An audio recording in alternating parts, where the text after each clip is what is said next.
Hey guys, this is Camfrey15 and the Red Wolf back with us for another My Hero Academia Season 4 review. Go on, Denzel. Just kidding. Go on.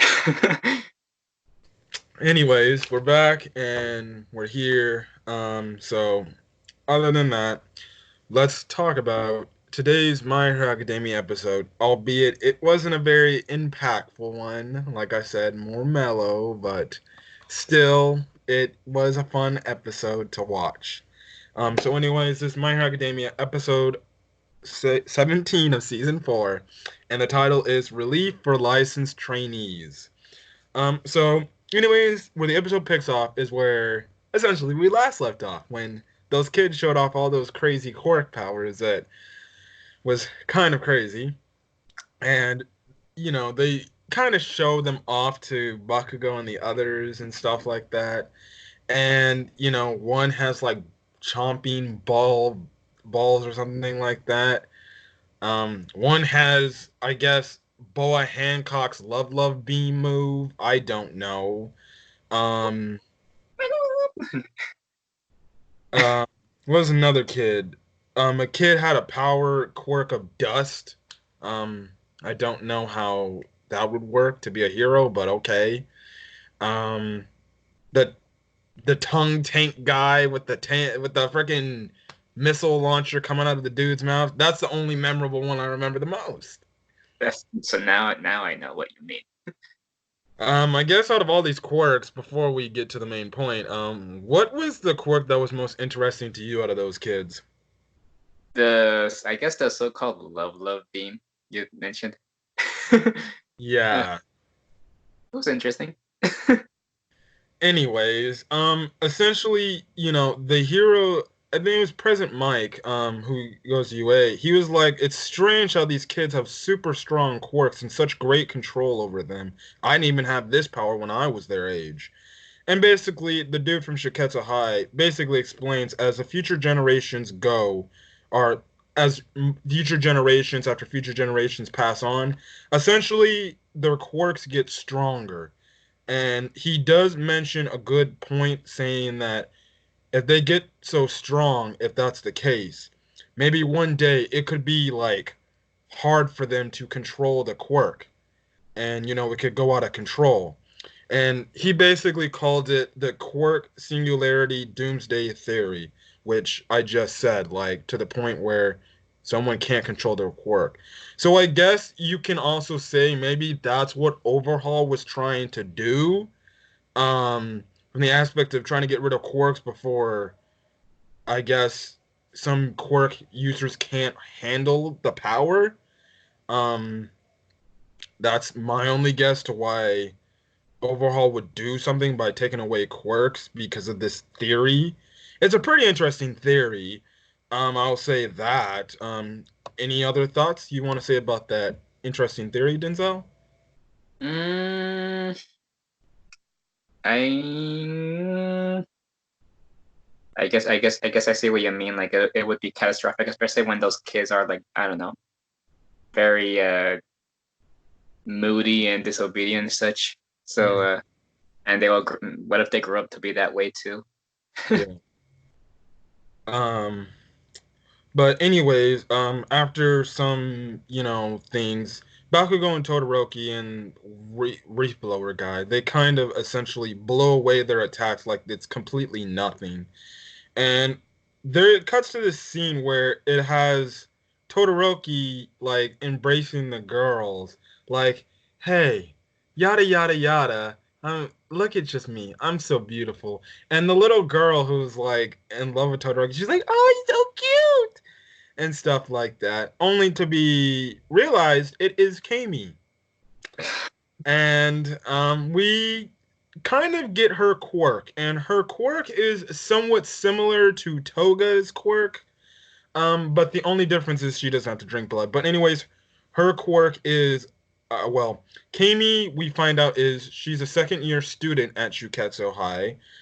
So essentially she's like a sophomore essentially.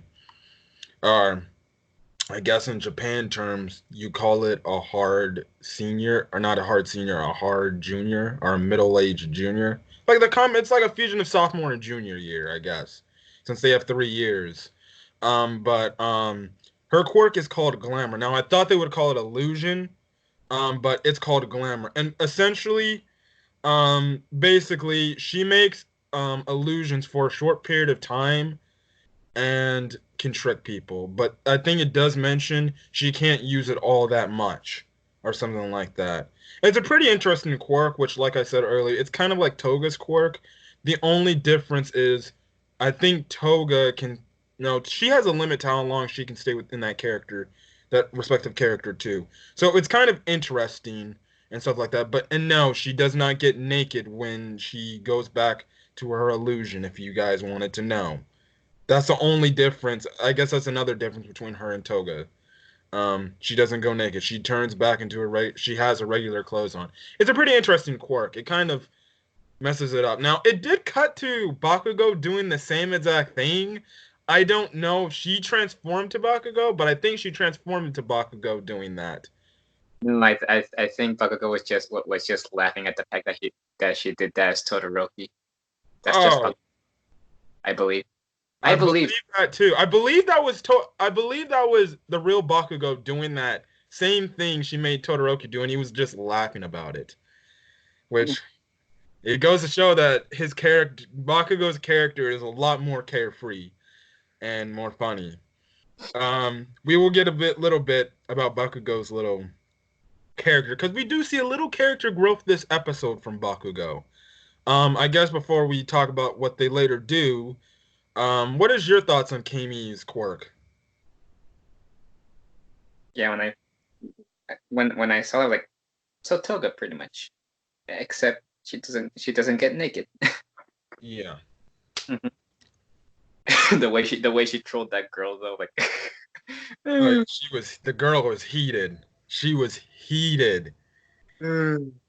Anyways, the kids fire off another barrage of attacks, and then Todoroki uses his ice powers, and essentially, well, what happens first is Reaper Guy just sends the kids and their attacks into the air by like a force of wind. Then Todoroki has some kind of ice sculpture, which later turns into a freaking ice slide, and essentially the kids are riding the ice slide like it's a water slide, and they have fun, and essentially they resolve the issues, and the kids are good.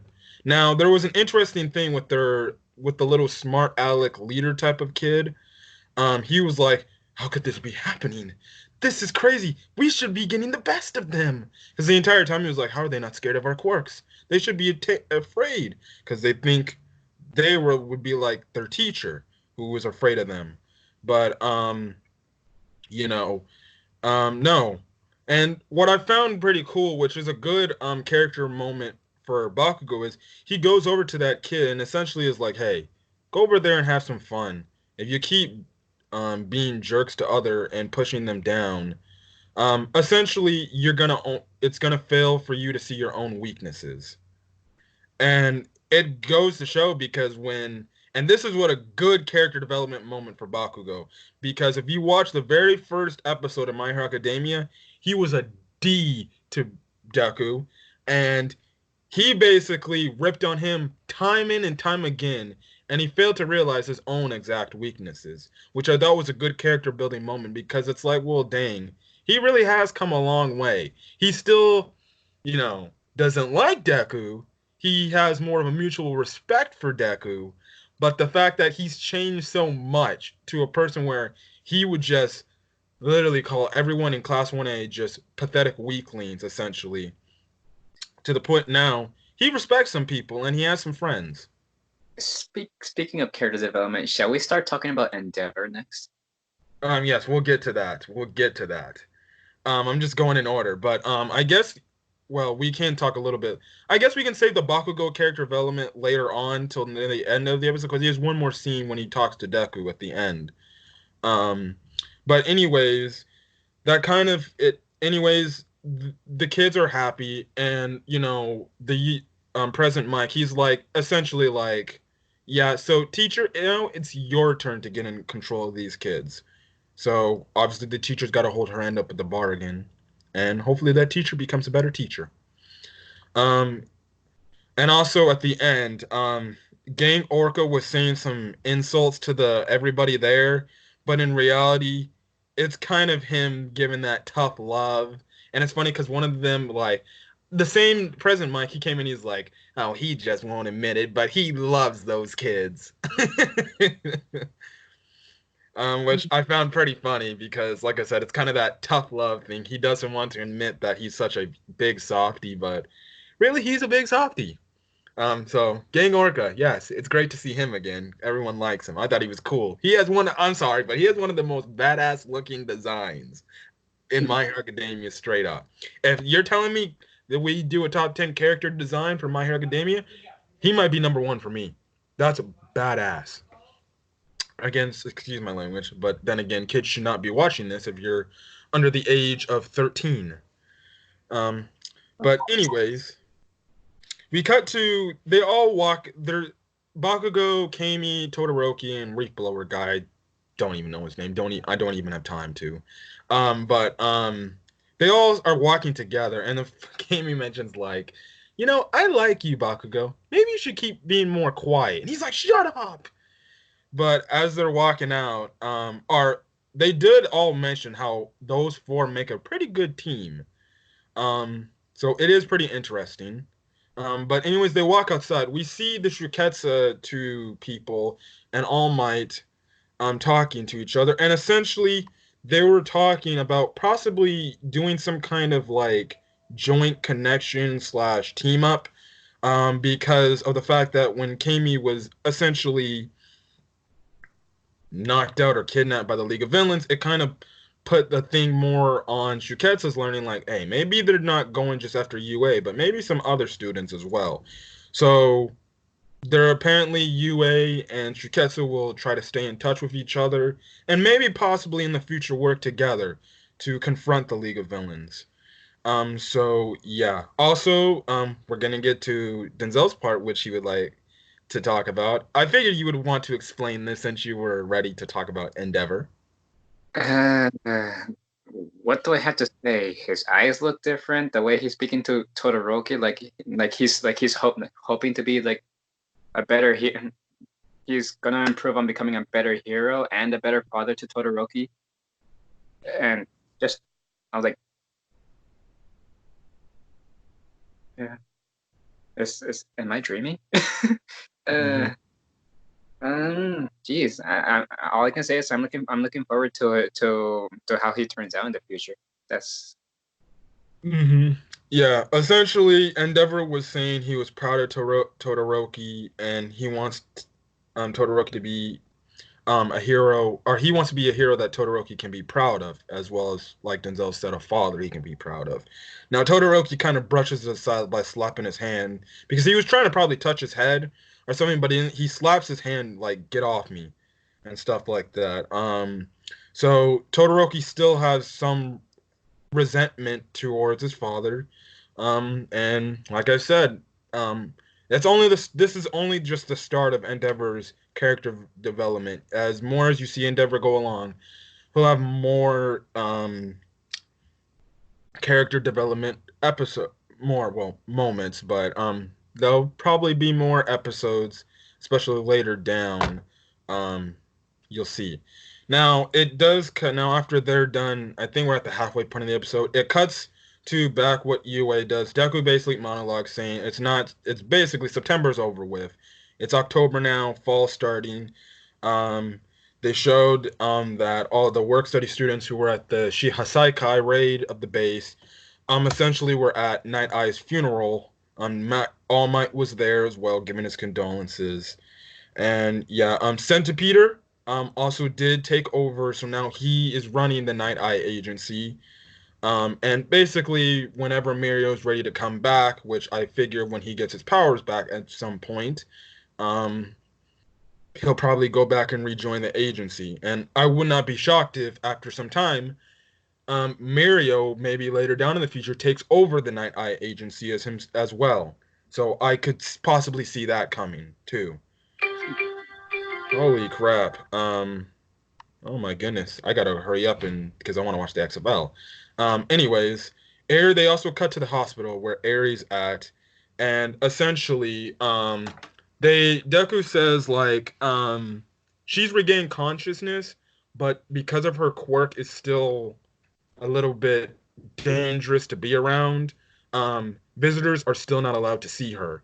But an interesting tidbit is her fever has gone down, as well as from the standpoint, her horn on the top of her head, basically, essentially, what Deku says is like a bump. Now, like a pimple, but I would say much larger bump. But it's obviously gone down. So I guess that's good. Now, the next second half of this episode, we kind of focus on really Deku and Ayama. Now, there was this funny thing where, Deku missed the question wrong, but Yaoyorozu got it right. And after that happened, Ida and Ochako were like, "Yeah, I like how you're really focusing on your studies, buddy." And all of a sudden, Ayama comes out of nowhere and puts this stick of cheese in his mouth. It was pretty awkward. And for the most part, until really the end, until we really find out, Ayama this episode was acting kind of strange from what Deku was saying. Now, the most strangest thing he was acting like was when Deku was sleeping and he's walking on his balcony. And I remember reading this the first time in the manga, and I'm like, don't tell me Ayama's the freaking traitor they've been talking about. Because funny thing is, you could have actually thought he was the traitor. One, he was watching Deku. Two, he gave a sneaky little smirk like that. You know. And he eventually leans on, like, the thumbnail of the video is when he leans on to the wall and he's just looking to Deku's room. I'm like, creeper status? But anyways, he later gets away, and then Deku's like, what the hell is he doing? And essentially he opens up essentially his cover or his blinds, and he sees they're just a cheese saying, I know, I know. I know. And it was really weird. Right. Now, I thought he only knew that Deku got one for all from All Might. That's what I was suspecting. But Jesus, that really threw me off when he says, I know. So, okay. Anyways, it cuts to back to school, and this is the last couple of scenes of the episode. But essentially they're doing their training again to do their ultimate moves again and stuff like that. And an interesting tidbit, and this is where we get back into Bakugo's character development, from the aspect of he bumps into Deku and he's like, so have you improved yet? And then Deku basically looks down and he's like, no, I haven't. Even though technically he did beat Shisaki, even though, yes, you can say Eri helped him be able to do that, he still beat Shisaki. But it's an interesting... And then not Todoroki, Bakugo walks off, he's like, well, if you haven't improved, how are you going to say you're going to get better than me? Which, again, is another character development moment for Bakugo. The aspect is, now he doesn't, like I said, now I don't think he hates Deku anymore. I think he just has a mutual respect for him, and he wants Deku to get stronger. So, and this is kind of where it kind of tails off a little bit from the Goku-Vegeta relationship. This time, Bakugo obviously knows that Deku has the better power than he does. But Bakugo wants him to get stronger because he knows Deku has to live up to All Might, if not be better than All Might. And it's an interesting tidbit. And the nice little character development moments we've gotten from Bakugo really goes to show how much he's changed. Your thoughts on his character development he's been getting as of late? My thoughts are the especially same. this episode. Say that again. My thoughts are the same as your thoughts right now. Like how much he has changed and stuff. Like at first, just like when the series first started, I always thought he would just be that one guy who like would end up being a villain, but up to this. Yeah. He also I think he's more respectful now. He's a lot more respectful. I think now the fact that now he knows just basically everything. Essentially, he's more like, you know what? I can't be so envious anymore. And like I said, when he had that talk with the kid, he's now seeing his own weaknesses, and he's only feeling that to get stronger. Now, obviously, he's still the rival to Deku, and he's not going to let Deku beat him. But he does want to see Deku grow and get stronger. And essentially, for the next portion of this remaining season, you're gonna see Deku grow a little bit. It's not gonna be a lot, but a little bit. So yeah. Oh, actually, a quick mention before this even happened. We do get to mention that Mount Lady and Edgeshot have teamed up. If you don't remember who those are, well, obviously it's easy to remember Mount Lady, but if you don't know who Edgeshot is, he's basically the wooden tree guy, like in the first episode of My Hero Academia. Um, you know, they kind of teamed up together. So, and they do mention that there's been a lot of more heroes teaming up with one another because one, again, All Might has retired. There's more crime, so obviously it's probably better to team up with other heroes to make one stronger force. And essentially, it's pretty interesting now. You'll see them later on, and it kind of shows that they kind of has a possible romance going on between the two. I'll just say that. You won't. They'll just hint at that later on, when they make their appearances again later. Um, and then there was this funny thing how Mina's like, we should all team up too. And then Mineta asks, why didn't you not ask about us? And then Mina's like, because no one wants you. And I was like, damn, you gotta be that harsh? Well, then again, who wants a pervert on their team? Um, anyways, going back to their basically ultimate training things, it then looks to it. Deku looks over. He sees Ayama doing his nasal laser thing again, and essentially he writes some thing, and he's get all weak. And then essentially Deku's like, "Yo, can he like lay down for a bit?" So they have a nice little. So Deku and Ayama have a talk, and essentially the reason why Ayama basically said, I know," in the message of Cheese, he essentially just said, like, I can see that your body's not suited towards your quirk. It's somewhat similar to me, how, despite anything I do, my body just can't adjust to my quirk no matter what I do about it. And that belt thing, he just essentially he says he wears it because otherwise his nasal laser quirk would just go off all over the place. So it's a nice hefty support thing, and it was something that Deku took back. Is like, he's actually looking out for me. He's not being a creeper or a stalker or something. Now, albeit at first when I was reading this manga, I'm like, please don't tell me Ayama has some kind of feelings towards Deku. I'm like, if we're gonna get LGTB up in here, that'd be kind of awkward. But essentially, Ayama basically sees that Deku cannot control his one for all yet. He doesn't know that he has one for all, but he can't control it to the max power. Because even Deku says, for that quick second against Chisaki, I used 20% one for all. I still couldn't beat him. And like I said, this only adds upon the growth Deku's gonna get later on for the next part of this season. Heck, even the next couple of seasons going on, and it's interesting. It's an interesting tidbit, and literally it made Deku and Ayama become much more of a friends.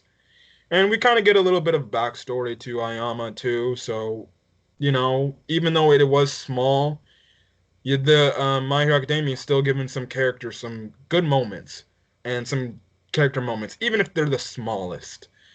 So essentially, Ayama he's not the biggest one. He's literally on par with the guy who can basically call insects to do what he wants. He's kind of on that level of relevance. He doesn't do much. But every now and then you get that little character development for them. They may not be like, huge pieces of a whole arc, but they get that little character development moment that makes you understand their characters a bit more. And I remember after reading the manga, I was like, I like Ayama a lot more. He's just a regular dude. Like, even though he does all this fashion, type of stuff, and he looks so self-centered, he's actually a person that looks like he looks out for other guys and stuff like that. Always looks to shine. Yeah. Your thoughts on Ayama before we end this video off? I've always liked this character. I just found him a little weird at first, but I liked him a lot. Ever since season 2, I guess. Yeah. He does things his own way, but he's essentially almost like Deku. He's just a regular kid. And essentially after Deku said him and Ayama became friends, episode ends off. So the next episode is basically talking about the newest thing, which I believe is the UA Festival, which essentially is a thing that this season is, or this part of the season is going to be about, this festival. So obviously you can tell by the opening, they're going to do some UA, Class 1A is going to do some kind of musical thing. That's basically essentially what this thing is. It's just UA's festival. Just think of it like, how about I might say this? Think of it like this. Essentially the school throwing a huge like carnival event that, like a high school throwing an event where the public can come to and have fun, essentially. Now I'll talk later why the public doesn't really show up much for this thing, but they kind of will explain it later. But other than that, it's that's what's gonna be the next episode's gonna be about. So again, it's gonna be another mellow episode. Things won't pick up till maybe 18 or 19. So yeah. We'll see. We'll see. But other than that, this episode was fine. Mellow episode. When you ask me, I'd give it an 8 out of 10. Nothing. It's nothing to see here. Like I said, episodes are more mellow. Just I'm sorry if you guys are getting bored, but hey, that's what happens. That's what happens. If anything, so far I could see some people saying this might be the worst back half arc or little arc we're getting in My Hero Academia so far because there's nothing going on. Like I said, you just have to be patient. You have to be patient. But other than that, that's all I gotta say. Denzel, your thoughts on this episode before we close up? Yeah, pretty mellow, I must say. I don't know. I don't really have much to say on the matter. Mm-hmm. Well, other than that, we're gonna really get out of here. Sucks that there was no My Hero Academia chapter. That's actually coming out Monday. So Monday, expect for you manga readers who are checking out this video, My Hero Academia manga chapter, I believe, 260. This Monday. I believe that's when it's coming out. But other than that, that's all I gotta say. So if you want to hit the like button for this video, leave a like. If you want to leave a comment section what you thought about this episodes, leave a comment and hit that subscribe button to get more My Hero Academia content, more other anime content, and more top 10 content. Top 10s, as the thing, if you checked out me and Denzel's top 10 Dragon Ball arcs, we kind of are now structuring it to where after every top 10 video, we're gonna make it after the next one won't go up till every 2 weeks, maybe possibly every 3 weeks from when we make the last one. We just want to split it so we have time to make our, what we want as our listings and especially choose the topic we want to do. Plus, it makes it more organized. So they're gonna be free. They're gonna be there. Just I wouldn't say not as frequent as some other things going on the channel, but look out for those whenever. So I'm saying the next top 10 will be sometime next week. No, sometime not next week, the week after. So yeah, which would be the 3rd week of February. But other than that, we're gonna get out of here. My Hero Academia, episode 17. We'll see you guys on the next video. Denzel, any closing thoughts? Don't fall asleep, guys. Don't fall asleep. Alrighty then. Otherwise, we're gonna get out of here. Hopefully, you guys have a great day, and hopefully, you guys have a great rest of your day. So we're gonna get out of here. Denzel, if you may. If I may. Yes, do the goodbye. So without further ado, I will see you all next time. Peace.